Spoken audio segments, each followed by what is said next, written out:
pag ano, mahal na araw, you know, nagbubuhat sila ng cross at saka naglalakad sila, you know, nilalakad nila yan.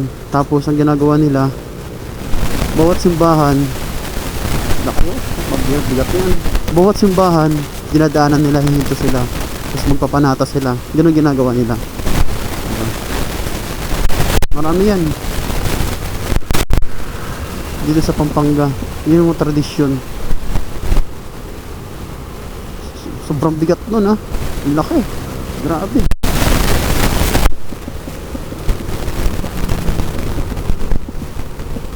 Update ko lang kayo guys pag mayroon makita ulit dito. Alam ko mayroon ulit yan, eh. Pero mamaya marami yan, mamaya konti. What's up guys? O, dami nang papanata dito sa Pampanga, oh. Tradisyon yan dito sa Pampanga guys, oh. You know, diba? Yan yung mga tradisyon dito sa Pampanga. Yan, marami yan dito. Mayroon nabubuhat ng cross o ano pa naman, mga tradisyon yan sa Pampanga, oh. Grabe, mga lubid-lubid pa silang dala, right ko. Ang dami yan dito, you know, may mga cross dyan, oh. Ang dami yan.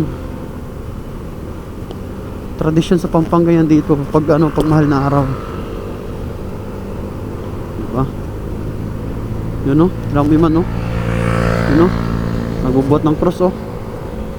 Ang dami mga cross, oh. Grabe. Ako Katoliko ako, pero medyo alanganin ako dyan sa ginagawa nila. Hindi ako pabor. Sinasaktan lang nila sa kanilang sarili. Ang dami namang hindi ko lang kinokontra yung nila, paniniwala nila, no. Ang dami namang paraan para ang tawag nun, yung mabawasan yung kasalanan mo, trauma ba? Ang daming paraan. Ang magandang paraan dyan is gumawa ka ng kabuti sa kapwa mo.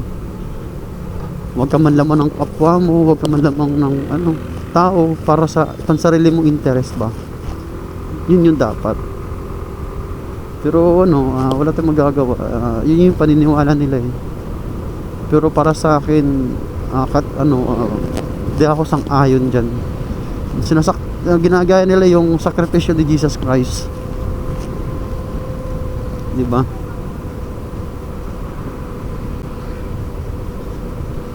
Ewan ko ba't ganun.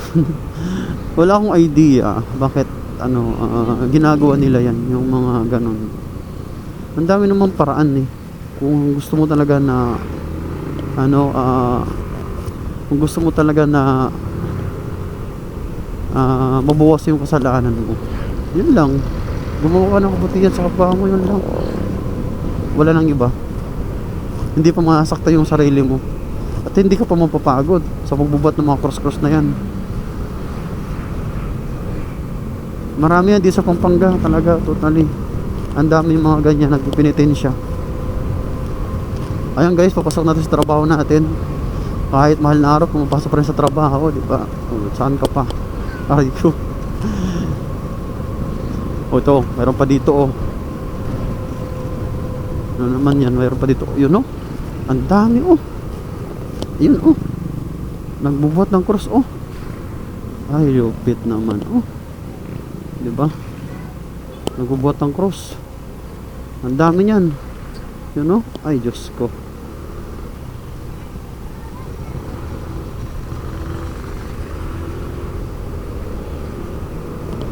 Mga tradisyon nila, ang dami dito. Ang ginagawa sila niyan guys, halimbawa mayroon sila makikita madaan na simbahan, hihinto sila sa simbahan, hihinto sila, tapos nagpapanata sa simbahan, ganon, hihinto sila. Minsan hihiga sa simbahan, sa harapan ng simbahan, hihiga sila, ganon ginagawa nila, mga mga nakikita ko.